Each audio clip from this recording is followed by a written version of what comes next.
los términos que tiene la salvación. ¿Qué hacemos o qué no debemos de hacer? ¿Qué debemos creer y qué no? ¿Verdad? En el mundo secular, en el mundo, hermanos, natural, de los que no creen o no conocen a la palabra de Dios, se habla muchas cosas, hermanos, que son dichos y pensamientos que se repiten todos los días. Y uno de los pensamientos de los hombres, hermanos, es que la gente que se muere, ¿verdad?, va con Dios. No podemos pensar otra cosa, ¿verdad? Nuestra mente no nos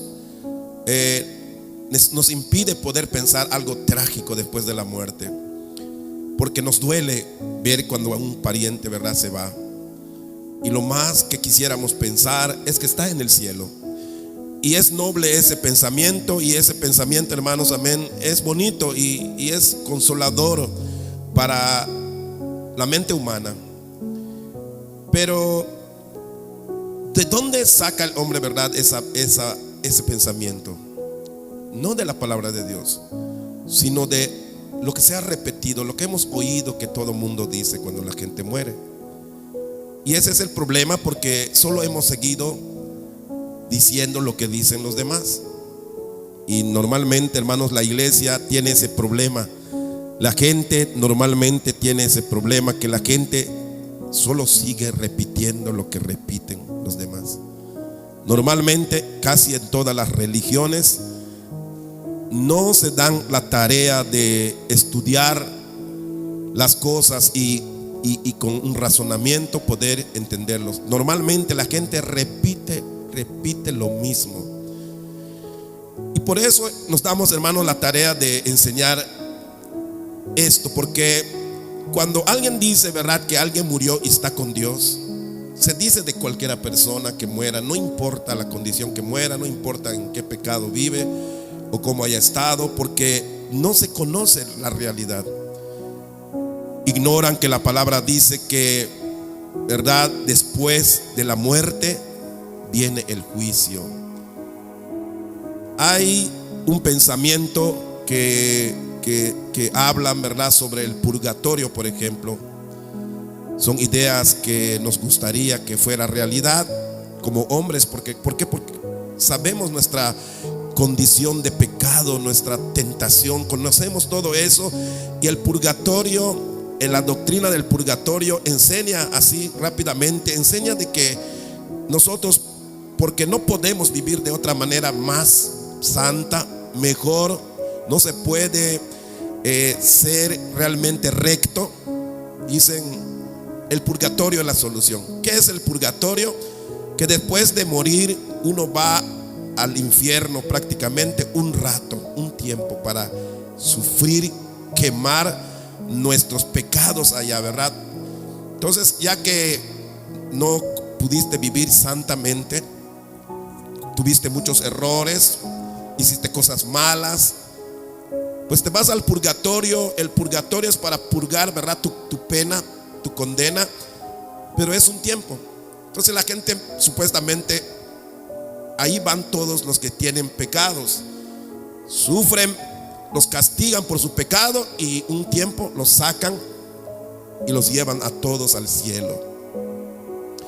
Primero, es una idea totalmente contradictoria a la fe en Cristo. ¿Por qué? Porque si uno en el purgatorio quemara sus pecados, entonces de nada sirve la sangre de Cristo. Entonces, ¿para qué murió Jesús? Pues vamos al purgatorio y ahí se nos quitan nuestros pecados y nos vamos al cielo. Entonces no tiene sentido que Cristo haya venido a morir. No sirvió de nada prácticamente, ¿verdad? Murió porque quiso, porque después de todo, hasta los cristianos seguimos, ¿verdad?, pecando, porque eso ya lo dijimos, ¿verdad? Seguimos todavía cometiendo errores, pecados, y lo único que nos queda es el purgatorio. Iríamos al purgatorio y allí pues quemamos lo que nos queda de pecados y nos vamos al cielo. Pero es una mentira. ¿Por qué? Porque no está en la Biblia eso. Primero, porque no está en la palabra. La palabra dice que, ¿verdad?, después de la muerte lo que viene es un juicio. Es está establecido por Dios que el hombre muera una sola vez y después, dice el libro de Hebreos, después el juicio. Entonces, los que piensan en el purgatorio no entienden que hay un juicio. ¿Para qué un juicio si en el purgatorio vamos a quemar nuestros pecados? Se supone que el juicio va a venir por nuestro pecado. Entonces, por ignorar todas las verdades bíblicas, los hombres creen lo que repiten, lo que dice la gente. Entonces, con ese pensamiento, mucha gente han enterrado creyendo que si tuvo mal, pues vaya al purgatorio un momento, un rato, se quema allá un rato, luego Dios lo quita y lo lleva al cielo. Ignoran que no vamos al cielo, ignoran que vamos a ir al reino de Dios, al reino milenial. Entonces se saltan y se tragan un montón de cosas los que piensan que uno va al cielo. Uno va en los brazos del Señor, dice la palabra, para esperar el día en que el Señor ha de llevar a todo su pueblo en la presencia, en el reino y después al cielo. Todo eso está en la Biblia, pero la gente no lee la Biblia, entonces prefieren creer que todos los que se murieron están con Dios. Y se oye bonito y todos quisiéramos eso, pero la palabra de Dios dice otra cosa. Si ese Dios es el que está esperando a los hombres allá en el cielo, Él dejó su palabra en la tierra para que los hombres en la tierra sepan qué es la vida eterna, qué es la salvación. Entonces lo que estamos aprendiendo aquí, la salvación, qué es, cómo es, qué hay a favor y a contra de nuestra vida. Ya que después de ser salvos, de creer en el Señor, de convertirnos a Cristo, todavía seguimos en algunos pecados que cometemos. ¿Qué va a pasar? ¿Vamos a ir al purgatorio? Entonces, ahí está el problema, ¿verdad? Y otro problema que podría decir en este caso, ¿verdad?, es que muchos que se convierten se sienten muy mal cuando pecan y algunos ya no vuelven a Dios.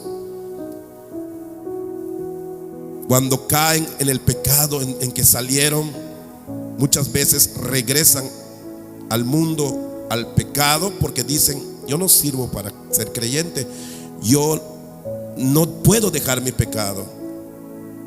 ¿Realmente sabe Dios que va a pasar eso?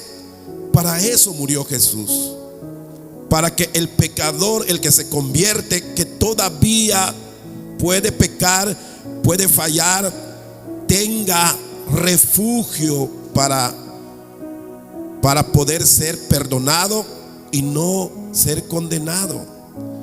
Entonces, hermanos, la salvación tiene esa bendición, ya que hoy cuando peca el hombre no lo matan. En el Antiguo Testamento, cuando el hombre se hacía rebelde, pecaba y se hacía rebelde, moría, hermanos, lo apedreaban. Dios mismo podría hacer caer un rayo literalmente y matar a la persona.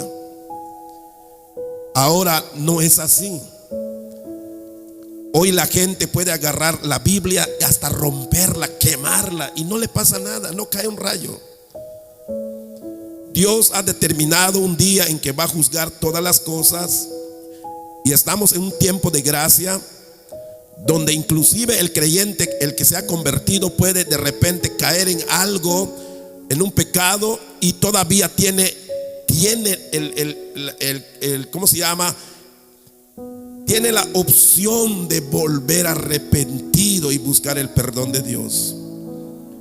Y eso nos debe de alegrar, hermanos. Eso nos debe alegrar al vivir hoy que vivimos un día más con el Señor en nuestra salvación. Debemos estar felices que no estamos condenados, de que tal vez fallaste, tal vez pecaste en alguna cosa, pero tú sabes bien, o debes saber bien, de que puedes volverte a Dios. Busca a Dios en el perdón, en el arrepentimiento, y Dios te perdona. Eso es la buena nueva. La buena nueva es que no vamos a ser apedreados. La buena nueva es que Dios perdona. Para los creyentes, para los que se han convertido a Cristo, tenemos esta bendición. Y estoy usando aquí, hermanos, un texto como introducción, ¿verdad?, de este tema que continuamos. En 1 Corintios 1:30 dice así este texto, ¿verdad? Aparte de Romanos que hemos estado leyendo seguido en la introducción, hoy puse un texto más que habla sobre lo mismo, sobre la justificación. Dice acá en el verso 30: más por Él, ¿por quién Él? Por el Padre. El Padre nos ha bendecido con su Hijo. Y esta palabra dice más por Él, por Dios quiere decir, ¿verdad? Estáis vosotros en Jesús. Estáis vosotros en Jesús. ¿Por quién? Por el Padre. El Padre, hermanos, el Dios eterno, Él preparó todo, envió a su Hijo al mundo, dice San Juan 3:16, porque de tal manera amó Dios al mundo que ha enviado a su Hijo, ¿verdad?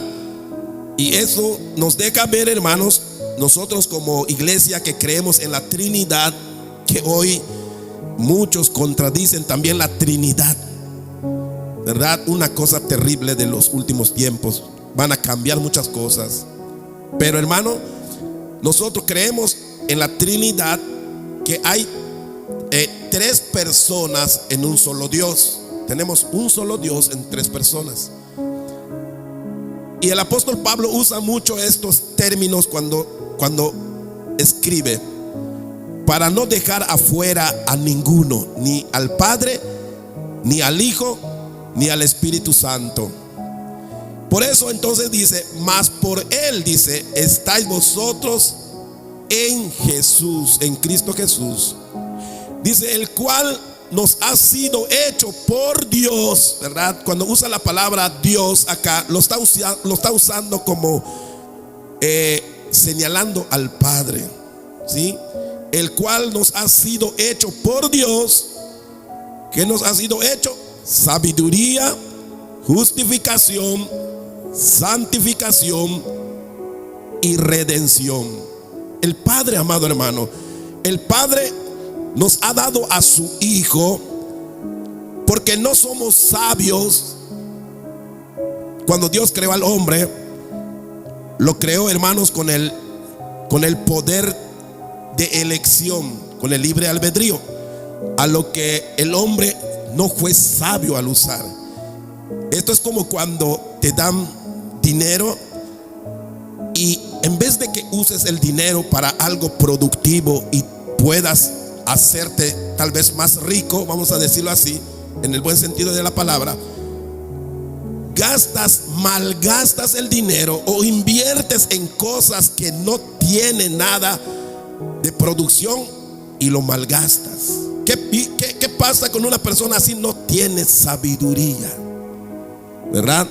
Los que tienen sabiduría, cuando les llega un dinero grande, no lo malgastan, lo invierten para que ese dinero genere más intereses y con eso hasta pueda vivir sin trabajar.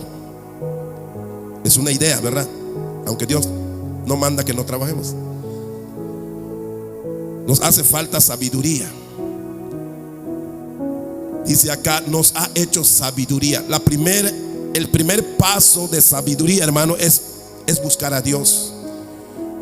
El primer paso de sabiduría que el Padre nos dio cuando nos dio a su Hijo, ya que nosotros nos puso, ¿verdad?, en el huerto del Edén, como en Adán.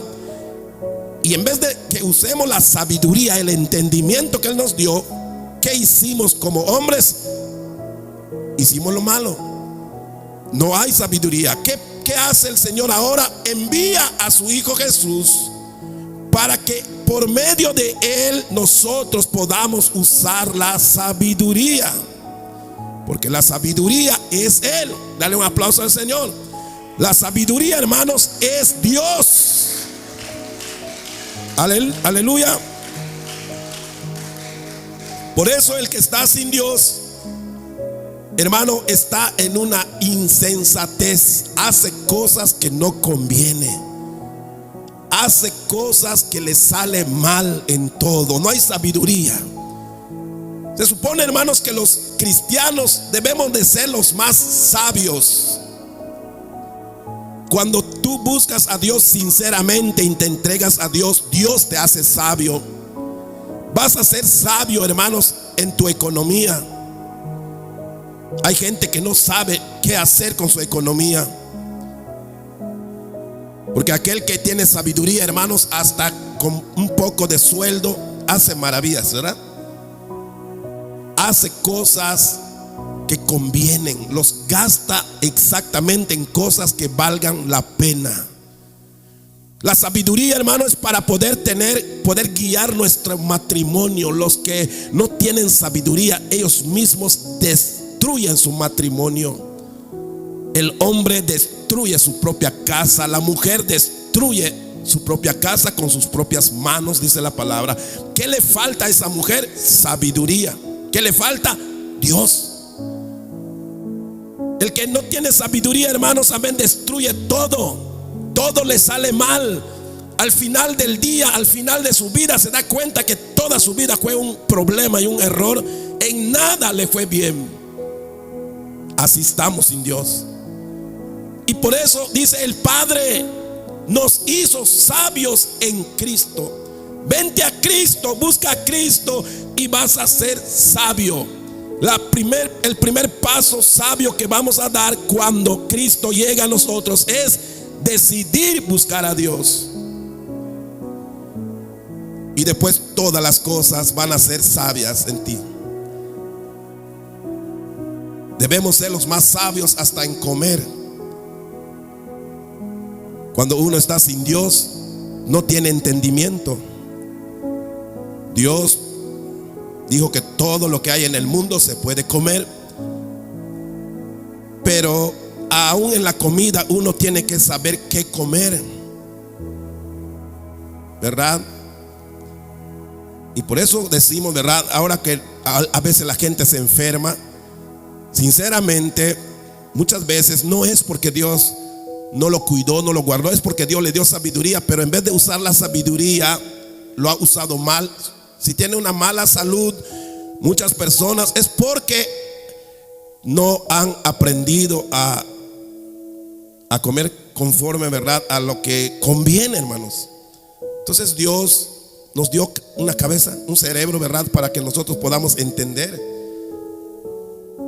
Dios te puede dar dinero, pero si no lo sabes administrar, va a ser tu problema. Te da todo para que comas, pero si no sabes qué comer, es tu problema. ¿Por qué? Porque eso no lo va a hacer Dios, eso lo vas a hacer tú con la sabiduría.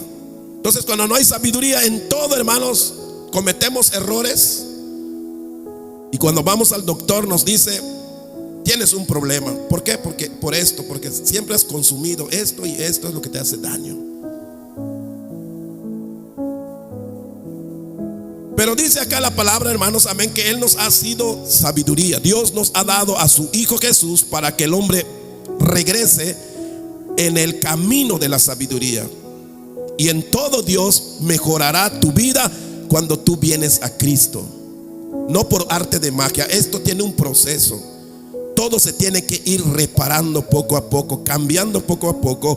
Y el Señor dice acá, nos ha hecho sabiduría, nos ha hecho justos, nos ha hecho santos, santificación, justificación y redención. Por medio de Cristo es que tenemos entrada al cielo. La redención tiene que ver con toda la salvación que Dios hará para que tú llegues a la gloria, libre de la corrupción que hay en este mundo. La redención tiene que ver, hermano, amén, con rescatar, quiere decir redimir, significa rescatar algo, ¿verdad? Como cuando alguien empeña algo o pierde algo y lo busca y lo rescata, y decimos rescaté, ¿verdad? Aquello que tenía yo perdido, lo volví a tener ahora. Bueno, entonces Dios, hermanos, el hombre se perdió, Dios lo ha de rescatar en su totalidad. todavía esto no se concluye, no se ha terminado en nosotros. Todavía hace falta una cosa, es que tengamos un cuerpo glorificado. Dios ha hecho esto, nos ha dado sabiduría. ¿Cuántos alaban al Señor por eso? Es sabiduría buscar a Dios, hermano. Es sabiduría venir aquí. Aunque algunos tengan que pasar algunos problemas por venir acá a escuchar la palabra, eso es sabiduría. Dios nos ha dado sabiduría, entonces, hermano. Nos ha enriquecido, nos ha justificado, nos ha hecho santos. Y Él, hermanos, amén, quiere redimirnos por completo. Quiere decir que ahora, hermanos, tenemos un solo punto en la cual no hemos pasado, y es este cuerpo de muerte. Este cuerpo todavía, hermano, va a padecer. ¿Por qué? Porque todavía tiene la corrupción. Se lo van a comer los gusanos, hermano. ¿Por qué? Porque todavía es corrupto este cuerpo. Sin embargo, la promesa del Señor, Él dice que Él va a transformar este cuerpo corrupto en un cuerpo glorificado.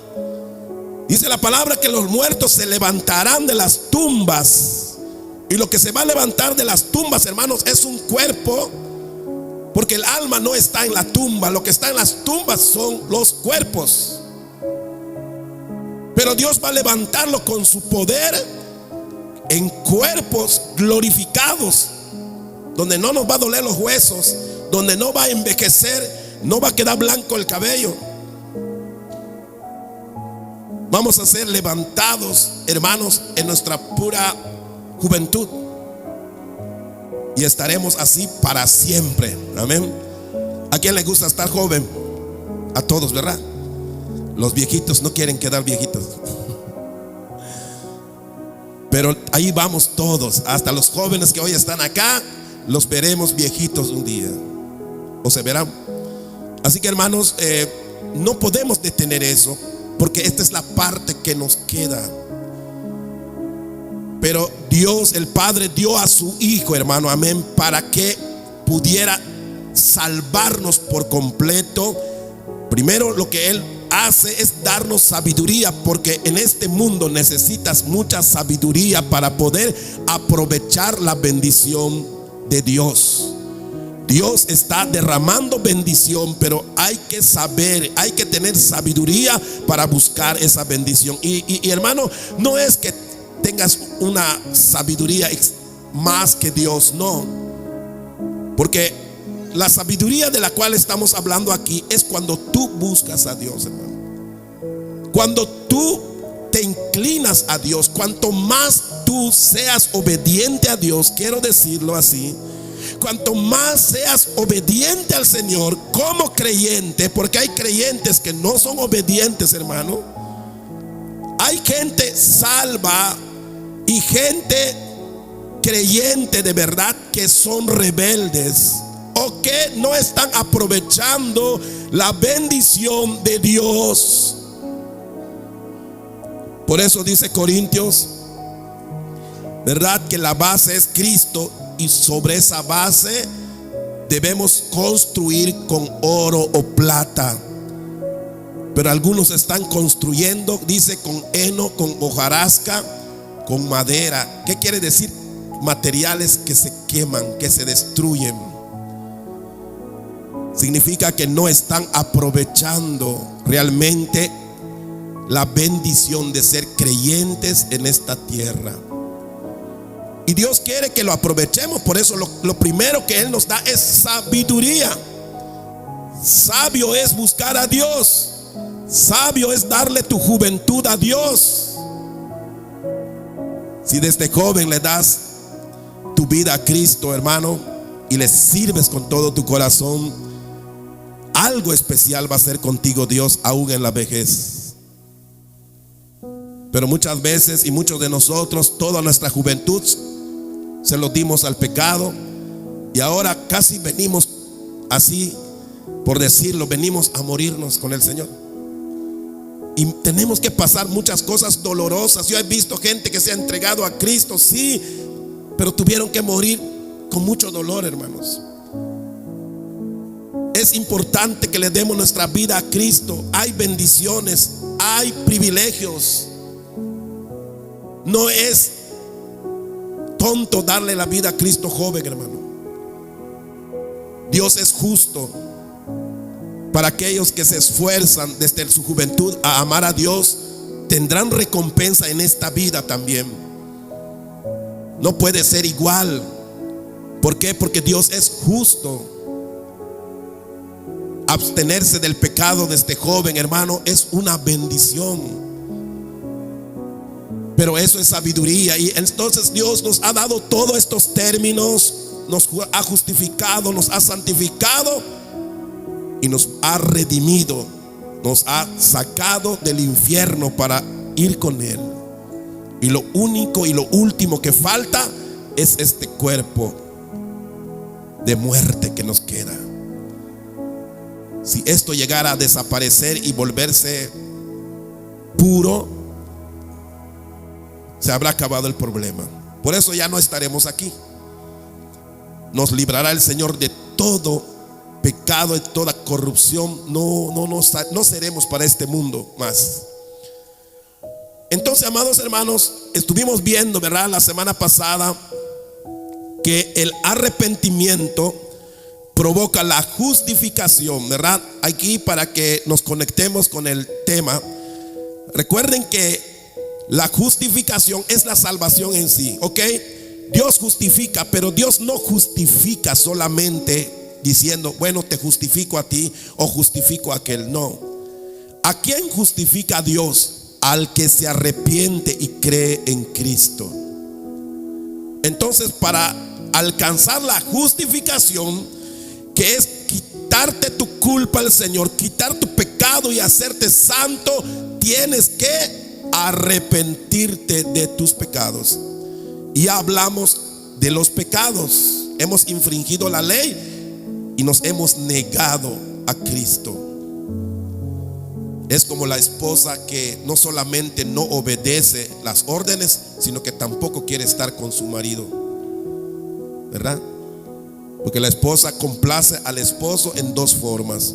Uno, que sea una mujer que obedezca, que cuando le digan no, eso no, y no. Y que cuando le diga al esposo, ¿verdad?, o cuando el esposo quiera estar con ella, con la esposa, ¿verdad?, en su intimidad, la esposa esté con él. En eso pecamos con Dios. Violamos sus mandamientos y no queremos nada con Él. No queremos tener comunión, intimidad. Por eso la palabra habla de intimidad y comunión, porque Él, la palabra misma, lo hace ver como un hombre con una mujer. En el libro de Efesios lo vemos cuando Pablo dice, digo esto, ¿verdad?, en cuestión de Cristo con su iglesia, cuando aconseja, ¿verdad?, el matrimonio, y dice que el marido ame a la esposa y la esposa obedezca a su marido. Dice, esto lo digo en el asunto de Cristo y su iglesia. Así es Cristo con su iglesia. Entonces hemos pecado en esa manera, hermano. De esa categoría hemos pecado. Hemos maltratado a Dios, que es el Padre, y que a la vez se muestra como esposo de la iglesia, del ser humano. Hemos pecado entonces, hermanos. No queremos obedecer, como una mujer que no obedece nada lo que le diga a su esposo, y tampoco queremos tener comunión con él. No queremos platicar, no queremos tener intimidad con Dios, ¿verdad? Entonces eso es un pecado. Y pregúntale a un hombre que vive así en su casa, pregúntale si es feliz. ¿Eres feliz porque tu esposa no te obedece y tampoco quiere estar contigo? ¿Qué hace un hombre así? Se va mejor. ¿De qué sirve? No sirve de nada. O sea, no existe esposa entonces. Y ya hemos dicho eso, ¿verdad? El pecado tiene que ver con esas dos cosas. Uno, hemos visto nada más la ley, ¿verdad? Todo pecado es transgresión de la ley, y eso hemos hecho. Entonces debemos arrepentirnos.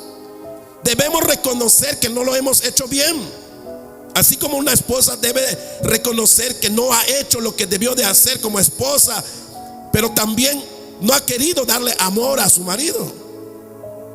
Entonces tenemos que arrepentirnos de haber abandonado a Dios en todo.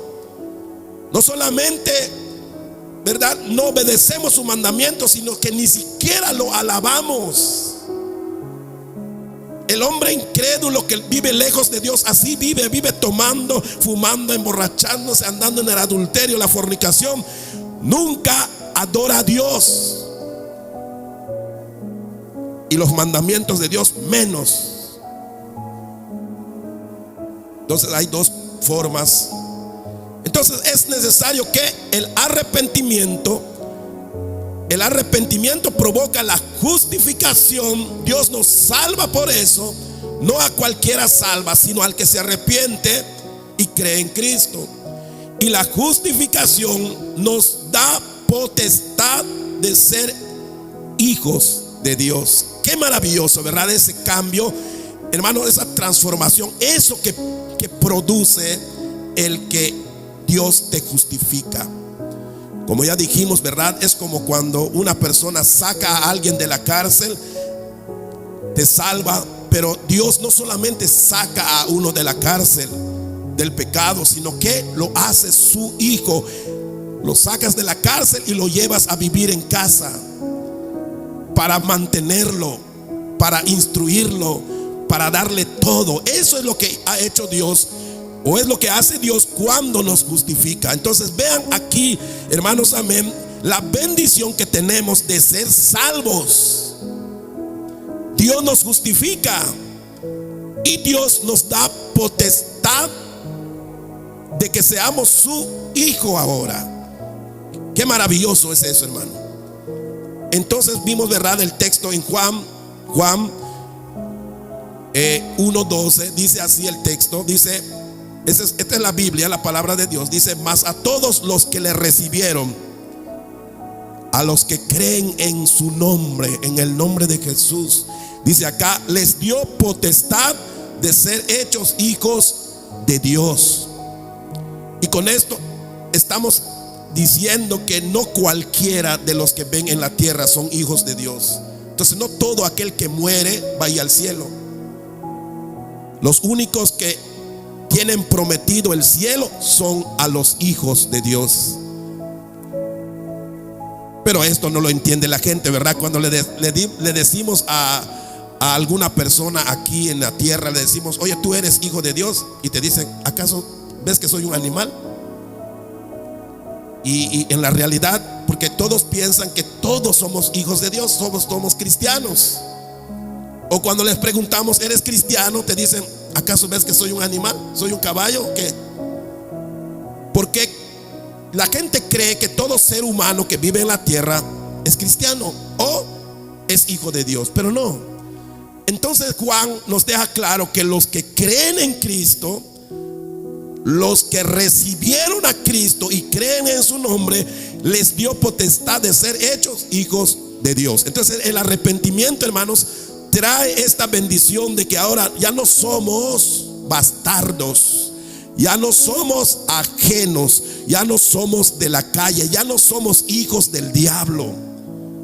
Porque eso es lo que dice la palabra, aunque duele decirlo así, pero eso es lo que dijo Jesús a los fariseos. Ustedes no son hijos de Dios, les dijo, no son hijos de Abraham, ustedes son hijos del diablo, porque la voluntad del diablo hacen. Eso es terrible, ¿verdad, hermanos? Pensar eso. Pero ahora Dios quiere hacernos sus hijos. Y cuando nosotros venimos a Cristo, pasamos a tener la potestad de llamarnos hijos de Dios. ¿Cuánto le pueden dar la gloria al Señor, hermano, por eso? Si tú eres hijo de Dios, dale gracias a Dios. Amén, porque esto es maravilloso, hermano. Esto es bonito, esto es lo precioso. Por eso, miren, no podemos decir que todos los que se mueren van al cielo, porque no todos son hijos. Pero Dios no ha sido malo con nadie. ¿Dios le ha negado esto a alguien, hermanos? No. ¿Crees que tú eres muy bueno, por eso estás aquí y crees en Dios? No. Yo era el peor. Yo era peor, hermano. Yo sé que Dios yo no tenía ninguna razón de que Dios me perdonara. Así lo creo. Me puedo considerar el peor de Jalachó, porque yo sé lo que he hecho y tú sabes en qué pecados pasaste. Tú sabes lo que tú hiciste, lo sabes. Tal vez nadie lo sepa, pero tú sabes en qué has estado. Y cuando yo digo que fui el peor, porque yo sé lo que he hecho. Amén. Pero hay una cosa que sé, que a pesar de lo que como yo fui antes, Dios me ha dado, hermanos, amén, el privilegio de conocerle. Ahora saber que Dios perdona todo pecado, y ahora sé que Él me ha perdonado, y ahora sé que soy su hijo. Y esta es una cosa maravillosa que yo no esperaba, que yo no merezco, que nadie de nosotros merece. Oh, qué maravilloso entonces, hermanos, sentirse hijo de Dios hoy. Es una cosa maravillosa, hermano. No cualquiera es hijo de Dios. Entonces tú eres hijo de Dios y no lo mereces, y ninguno de nosotros lo merece, pero gracias a Dios que pudimos escuchar su voz. Por eso dice aquí la palabra que leímos en Corintios, ¿verdad? Dice acá, mas por Él, ¿cómo dice allá arribita? Mas por Él, dice acá, estáis vosotros en Cristo. ¿Por qué estás aquí tú hoy? Por Dios, porque Dios te amó, amén. ¿Por qué viniste a Cristo? ¿Por qué te entregaste? Por Él, amén. Entonces podemos decir, no podemos jactarnos de nada. No podemos decir, es que yo no soy muy malo, es que yo sí soy obediente, es que yo sí fui allá. No, sabes, Dios te llamó, Dios te buscó, Dios te invitó, Dios te miró. Dale gloria al Señor porque Él lo hizo. Por eso dice acá, mas por Él estáis vosotros en su Hijo. Por Dios estamos hoy en su Hijo. Y no solamente estamos allá, sino que nos ha dado sabiduría, justificación, santificación y por último redención, para que vayamos en la gloria con su Hijo. Alabado sea Cristo. Entonces, hermanos, tenemos, hermanos, la bendición de ahora ser sus hijos, y así va caminando, ¿verdad? Esto ahora, Efesios 1:13 da la explicación cómo se hizo esto, porque es lo que quiero que aprendamos en esta clase que estamos llevando poquito a poquito, que veamos cómo ocurre la transformación y cómo las personas pasan de ser hijos comunes a ser hijos especiales, ¿ok? Somos creación de Dios. Y como decimos, ¿verdad? En cuestión de ser hijos, hasta el diablo es hijo de Dios. En cuestión de creación, porque Dios, todo lo que creó son sus hijos. Pero ser hijo de Dios, hermanos, amén, en creación, en procreación, en nacer de nuevo, solamente los que creen en Cristo. ¿Cómo ocurre esto? Dice Efesios 1:13, en Él también, en Cristo, dice acá. Aquí está usando a Cristo, ¿verdad? En Él también vosotros, habiendo oído, ojo, oiga eso, habiendo oído. ¿Con qué oídos? Con estos que tenemos. Alguien te dijo, alguien te invitó, fuiste al culto, te predicaron en tu casa, tu papá te invitó, tu mamá te lo dijo, tu esposo te invitó, tu esposa te lo dijo, tal vez muchas veces, pero no oías, pero oíste. Dice acá, y en Él también vosotros, habiendo oído la palabra de verdad, el evangelio, dice, de vuestra salvación, habiendo oído. Primero, alguien tiene que prestarle atención a Dios, hermano. Y es lo que el hombre no hace, no quiere oír. No quiere detenerse y oír lo que Dios tiene como propuesta. Pero habiendo oído de tiempo pasado, dice acá, el evangelio de vuestra salvación, dice, y habiendo creído, está diciendo aquí a los efesios que esto es lo que pasó con ellos. Y habiendo oído, dice acá, y habiendo creído, amén, en Él, en Cristo, fuisteis sellados con el Espíritu Santo de la promesa. Fuiste sellados con el Espíritu Santo de la promesa. Cuando tú escuchaste el mensaje de salvación en la palabra de Dios, la predicación, como sea, donde lo hayas oído, le pusiste atención y empezó a tocar tu corazón el Señor y creíste en ese día, en ese momento en Cristo. Dice acá, en ese momento ocurrió la justificación. En ese momento ocurre esa obra, hermano, tan grande. Y es entonces cuando somos sellados por el Espíritu Santo. El ser sellados por el Espíritu Santo, hermano, amén, es como cuando uno compra algo y sellan el papel, ¿verdad? Para saber que tú has pagado y que esto te pertenece ahora. Eso es lo que está haciendo aquí. Este es el detalle. Esto es lo que Dios quiere que entendamos, ¿verdad?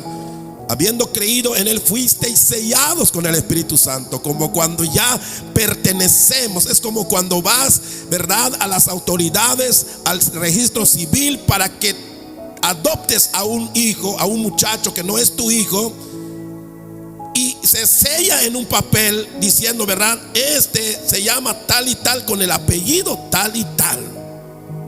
Y sales de allí y le dices, ahora tú eres mi hijo, ¿verdad? Eso es lo que ocurrió. Entonces vean la salvación y el hecho de ser un hijo. Dios lo presenta aquí, el apóstol Pablo lo presenta, hermanos, como algo que se lleva un trámite, pero algo que se lleva un creer en Dios. Oímos el evangelio y lo creímos, y ahí es cuando vino el Espíritu Santo y selló. Y ese sello, hermano, no se borra. Amén. Y eso es lo que estamos, a donde estamos yendo, ¿verdad? Porque Dios no juega con nada. Dios no juega con las cosas. Dios no va a sellar algo y después va a borrar y vuelve a sellar. Y a cada rato te sella y lo borra, te sella y lo borra. ¿Por qué digo esto? Porque al pensar que cuando pecamos Dios ya dejamos de ser su hijo, eso es absurdo. Eso no puede pasar. Cuando realmente hemos venido a Cristo y nos ha sellado con su Espíritu Santo, somos propiedad de Él. Es como tú con tu padre, que no importa lo que pase, aunque te pintes el pelo, te cambies, te hagas una cirugía, tú llevas la sangre de tu padre, aunque no te quieras parecer a él, aunque te vistas de lo que sea, aunque cambies tu cara y lo que quieras hacer, tú eres hijo. Y eso es lo que quiere decir cuando el Señor sella, cuando el Señor te hace su hijo, cuando tú naces. Por eso usa la palabra nacer en esta adopción. Oigan cómo es nacer de nuevo. ¿Por qué? Porque nacemos, y el que nace engendrado por Dios se tiene que parecer a Dios, así como tú te pareces a tu papá. Aunque a veces hay hijos que no se quieren parecer a su papá, ¿verdad? Hay hijos que les cae mal porque me parezco a mi papá. Hay gente que es así. Pero aunque no quieras, pero te pareces a tu papá. Y Dios, hermanos, cuando Él nos recibe como sus hijos, Él nos sella y ahora somos sus hijos. Somos de Él. Y ahora entonces viene, ¿verdad?, otro punto. Dice acá, ahora somos hijos en Cristo. Y dice acá, y no hay condenación para los hijos. Así que, hermano, ahora pasar a ser hijo de Dios, hermano, totalmente nos quita del camino de la condenación. ¿Pero qué es la condenación? Es el infierno. ¿Qué es la condenación? Es la muerte eterna. Es morir sin Dios, ir al infierno y estar allí quemándose para siempre. Por eso es que predicamos esta palabra y Dios quiere que todo el mundo escuche. ¿Por qué? Porque, hermano, la gente va a quemarse, va a morir, va a sufrir eternamente en el infierno. Ahora somos hijos de Dios en Cristo, hermanos, y no hay condenación. Dice Romanos 8:1, dice acá, ahora pues ninguna condenación hay para los que están en Cristo Jesús. Es una buena noticia. Es una buena noticia para los humanos que estamos en el mundo, que sabemos que todavía existe pecado. ¿Existe el pecado, hermanos? ¿Existe la tentación? ¿Caemos a veces en el pecado? El apóstol Juan dice: si alguno dice que no tenemos pecado, es mentiroso. Se está creyendo tan santo que piensa que no peca. Es mentiroso. ¿Por qué? Porque Dios dice: todavía hay pecado. Por eso necesitamos a Cristo, porque solamente Él nos defiende del pecado. Y al pasar a ser hechos hijos de Dios, eso es lo que ocurre. Esa es la buena noticia, que hoy tenemos defensas. Hoy tenemos medicina contra el virus del pecado. Es como un medicamento, ¿verdad? Usted, si le da tos de las normales, una calentura por infección, usted no se preocupa tanto, porque usted sabe que va al doctor y algo le va a dar el doctor y va a sanar. Pero si usted le da cáncer o le da una enfermedad que no tiene cura, entonces usted sabe que está condenado a la muerte ya. Y eso es lo que siente alguien que tiene cáncer. No es lo mismo tener, hermanos, amén, una calentura por infección de garganta, aunque duele, pero pues no te va a matar eso. O sea, vas al doctor, a la farmacia, te compras un medicamento y sabes que está ahí. Y eso te da por lo menos confianza. No te vas a morir, no quedas desahuciado, no te sientes triste por una tos, porque por lo menos eso tiene curación. Y Dios quiere que sintamos la confianza de que es cierto, hay pecado, hay tentación, todavía nos enojamos, todavía hablamos de repente mal. Sí. ¿Dejamos de ser hijos de Dios por eso? No, porque Dios nos ha sellado con su espíritu. Y los que están en Cristo, hermanos, dice acá: ahora pues ninguna condenación hay para los que están en Cristo Jesús. ¿Qué dice acá? Dice acá: los que no andan conforme a la carne, sino conforme al espíritu. No está haciendo una pregunta, está confirmando el texto. Amén. No está diciendo: está bien, no hay condenación, pero tienes que andar bien. Esa es la manera que nosotros entendemos, o muchos entienden el texto. Hoy ya recibiste a Cristo, pero cuidadito que estés andando mal, cuidadito que peques, porque los que se entregan a Cristo no hacen cosas malas. No es el tono de la palabra. Lo que está diciendo acá es que los que están en Cristo ya no andan conforme a la carne. Es decir, eso es lo que ocurrió en nosotros, que los otros que somos hijos de Dios ya no andamos en la carne. Podíamos pecar, pero no es andar en la carne. Los que andan en la carne son los que no tienen a Cristo, pero los que tienen a Cristo no tienen condenación. ¿Por qué? No porque ya no cometen errores, sino porque ya no andan en ello. Entonces esta palabra es confirmar. Esto es lo que pasa con un creyente. Si alguien se convirtió de verdad, buscará obedecer a Dios, lo sentirá, hermano. Será sincero en no querer hacer lo malo, aunque lo haga. Pero ¿cómo sabremos que alguien no se convirtió? Alguien que hace lo malo y ni pide perdón a Dios. Alguien que vive en lo malo y ni quiere nada con Dios. Y dice, se convirtió a Cristo, pero le dices, lo visitas, lo exhortas, le dices: hermano, no está bien como estás andando. No, a mí no me digas nada, yo sé lo que hago, yo sé aquí. No, ese no es un cristiano. El verdadero cristiano, hermanos, amén, es santo. Dios lo protege, Dios lo guarda. Tiene una actitud de reconocer su pecado. El verdadero cristiano le dice: hermano, estás mal en lo que estás haciendo. Sí, hermano, o no lo había pensado, hermano, pero ya que me lo dices, es verdad. He hecho estas cosas, está mal, y busca el perdón de Dios. Así que el que está en Cristo no tiene condenación. ¿Por qué? No porque no tropieza, sino porque él se agarra, hermanos, de Dios, Aun cuando peca, cuando falla, te enojaste. No me quiero enojar, pero te enojaste, pecaste entonces. No, ¿por qué? Porque los hijos de Dios no viven para enojarse, se enojan por alguna razón. Dios no es un Dios enojado, Dios no es un Dios enojón, pero Dios se enoja.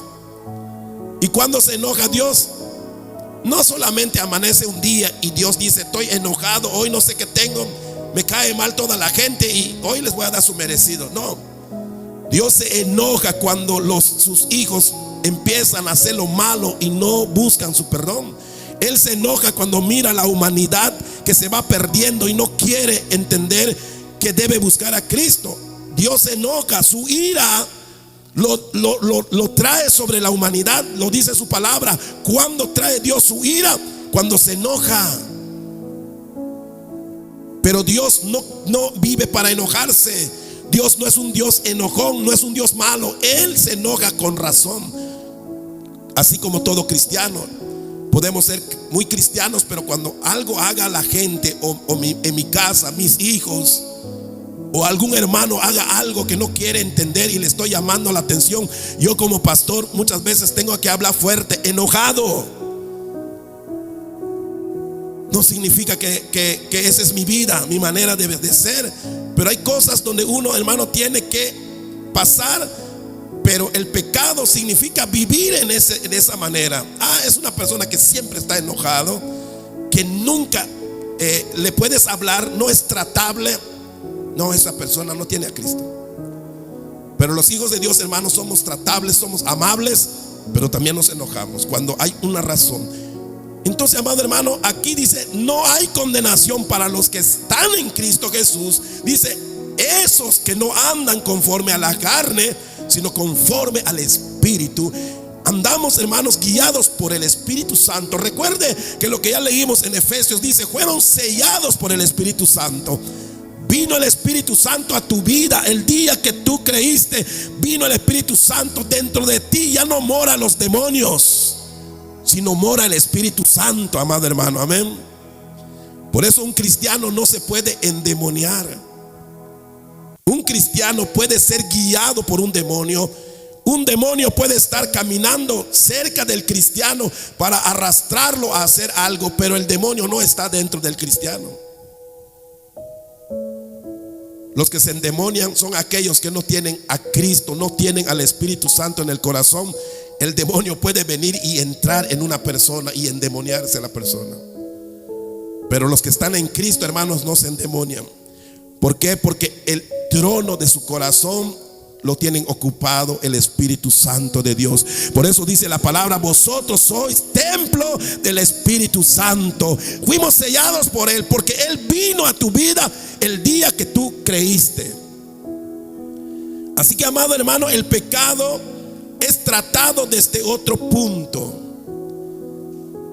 Y existe un texto allá en el libro de Corintios, cuando el apóstol Pablo dice la palabra, ¿verdad?, que él le pide a Dios que le quiten un aguijón, algo que él tiene, y que le dijo al Señor, ¿verdad? Señor, quítame esto. El apóstol Pablo sentía que si le quitaran eso que tiene, estaría feliz, completamente en paz. Pero el Señor le dijo: bástate de mi gracia, no te puedo quitar eso. Y hay muchas personas, hermanos, que piensan que eso era una enfermedad. Pero si usted analiza el caso del apóstol Pablo, no puede ser una enfermedad, porque Pablo, hermanos, sufrió golpes. Le daban latigazos en la espalda a Pablo. Lo encerraban en la cárcel, lo ponían en el cepo. ¿Qué cosa no puede sufrir Pablo? Hubiera dicho Pablo: Señor, líbrame de la cárcel. Pablo no estaba sufriendo por una enfermedad. El aguijón en la carne, hermanos, es el pecado, es la tentación que todavía muchas veces nos agobia. Como quisiéramos, cuando queremos agradar a Dios, decimos: cómo no quisiera no tener un mal carácter, cómo quisiera ser más paciente. Señor, ayúdame a tener paciencia. ¿Y qué dice el Señor? No te puedo ayudar, porque la paciencia es el producto de la tribulación. Tienes que pasar por tribulación para que tú aprendas a tener paciencia. Dios no te da la paciencia porque tú se lo pidas. La paciencia, dice Romanos, es producto de la tribulación. Y le dijo Dios a Pablo, dijo: bástate de mi gracia. ¿Qué quiso decir? Hay cosas que no vas a poder tener en esta tierra, como dejar de pecar, como que no peques en nada. Si hay algo que Pablo quería, era poder ser santo completamente para Dios. Él mismo dijo, ¿verdad? Él habló sobre su cuerpo y dijo, ¿verdad? Miserable de mí, dijo Pablo entonces. ¿Quién me librará de este cuerpo de muerte? Hermano, porque por este cuerpo es que todavía pecamos en muchas cosas, ¿verdad? Y yo compartía eso, hermanos, con alguien, y yo decía: si Dios nos quitara la tentación de la fornicación y el adulterio, que es lo que más ha hecho caer a los cristianos, hasta pastores han caído en adulterio, hermano. Y uno dice: si Dios me quitara ese sentir de tener atracción por una mujer, uno pudiera pedirle a Dios: Señor, quítame eso, ¿no? Y dice Dios: no te puedo quitar eso. Bástate de mi gracia. Si eres tentado, si en algún momento caes, busca mi perdón. Pero quitar Dios, hermano, que un hombre no vuelva a sentir atracción por una mujer, entonces no tendría esposa. ¿Entienden eso? O que somos débiles por la comida y decirle: Señor, quítame que yo coma, porque comer me causa problemas. No te puede quitar. Te dice el Señor: ten dominio propio. Controla tu comida. Te quito tu comida y te mueres. Eres un ser humano todavía, no eres un ángel. Necesitas comer para alimentarte, necesitas comer para vivir. Entonces hay cosas que no puede quitar Dios. Lo que Dios dice: bástate de mi gracia. ¿Qué quiere decir bástate de mi gracia? Ahí está el sacrificio de mi hijo. Por eso puse a mi hijo en la cruz, porque sé que ustedes no pueden dejar, no pueden eliminar eso todavía de sus vidas. Por eso Juan dijo entonces: hijitos, ¿verdad? Esta carta les escribo, dice Juan, para que no pequen, no hagan lo malo. Pero si alguno pecare, abogado tenemos. ¿Qué quiere decir Juan? Bástate de la gracia de Dios. Porque la única manera que no vamos a pecar es salir de este mundo. Usted sale en la calle, hermano, y lo que ve es tentación. Usted abre su teléfono y lo que ve son tentaciones. ¿Dónde vamos a ir? Habían algunos personajes en la historia, si usted lo puede investigar, ¿verdad? Que eran unos monjes o tenían otros nombres. El caso era que era lo mismo que ser un monje. ¿Qué hacían los monjes? Dice que había uno que eran el del movimiento de las columnas o de las torres. ¿Saben qué hacían esos hombres? Hacían una torre, así como la columna, alto, pero alto. Y ahí arriba hacían como una casita, así de material. Y se subían allí se encerraban para que no pequen, para que sean santos. Lo mismo, ¿verdad? Hacen cuando una persona dice: no quiero que mi hija esté en el pecado. Lo mandan de monja, ¿no? Que se encierre en el convento, que no vea hombres, que no vea pecados. Pero ¿qué pasa? Hermano, el hombre no le puedes quitar el pecado, aunque lo encierres en un cajón. El pecado está en el corazón del hombre. Necesita entregarle a Dios sus cargas, sus tentaciones, todo lo que el hombre en la cual puede caer. El hombre tiene que ir a Dios. Por eso es importante creer en Cristo, hermano. No podemos salvarnos aunque nos encerremos a kilómetros, no nos vayamos al monte, ¿verdad? Hay un grupo que llamados los menonitas, tal vez lo hayan escuchado ustedes. Esa idea han tenido. Ellos no se relacionan con nosotros los mexicanos. Viven aquí cerca de México, pero ellos tienen sus propios pueblos. Ellos están, pero güeros, porque, hermanos, son güeros con güeras. Imagínense los pobres niños, salen pero como papel, como leche.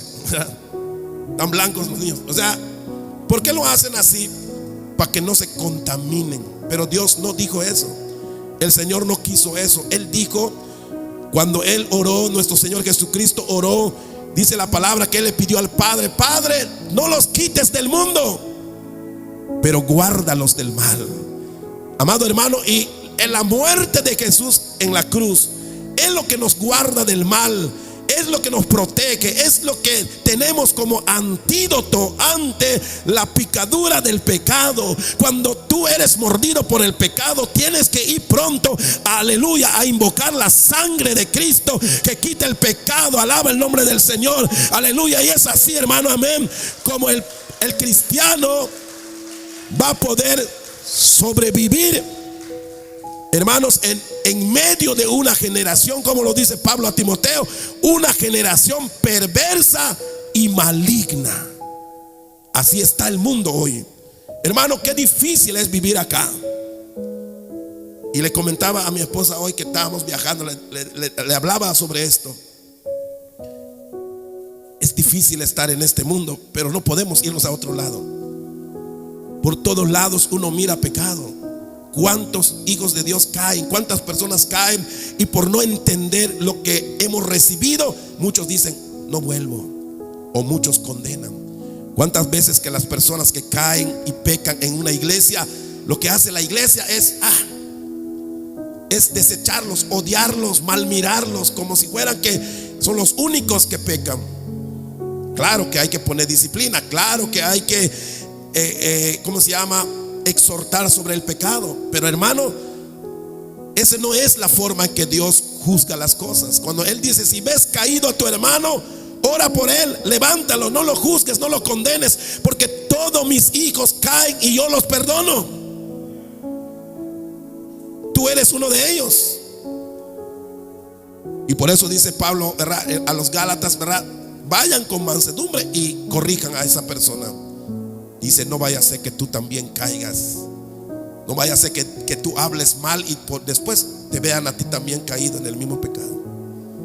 Y ahí se va moviendo todo ese asunto del pecado en la vida de la iglesia. Entonces todavía la iglesia, hermanos, está atienta a Satanás contra él. Sí, dice la palabra que Satanás está como león rugiente buscando a quien destruir, a quien devorar. Estamos en un peligro. Pero hermano, por eso tenemos que orar. Por eso tenemos que buscar la dirección del Señor, ¿ok? Es cierto que pecamos y Dios nos perdona, pero ¿sabes qué? No tienes permiso para vivir en el pecado. Tampoco es que digas: bueno, entonces peco las veces que me dé la gana y le pido perdón a Dios. Eso no es así. Eso ya es una burla. Eso va a tener castigo. Y más adelante vamos a ver sobre ese punto, ¿verdad? Los que pecan y siguen pecando aunque saben que está mal. ¿Por qué creen que eso pasa entre los creyentes? Hermanos, sí. Hay cristianos que, aunque sí son salvos, no están bajo condenación, pero están viviendo como rebeldes. Ya se les dijo: no sigas en ese camino, hermano. No, y mejor se fueron. Y aunque se vayan de la iglesia, no dejan de ser hijos de Dios. Dios va a tratar con ellos. Aunque se vayan en la calle, aunque se vayan a otra ciudad, de Dios no se pueden ir. ¿Por qué? Porque Dios nos está mirando y Dios va a tratar con ellos.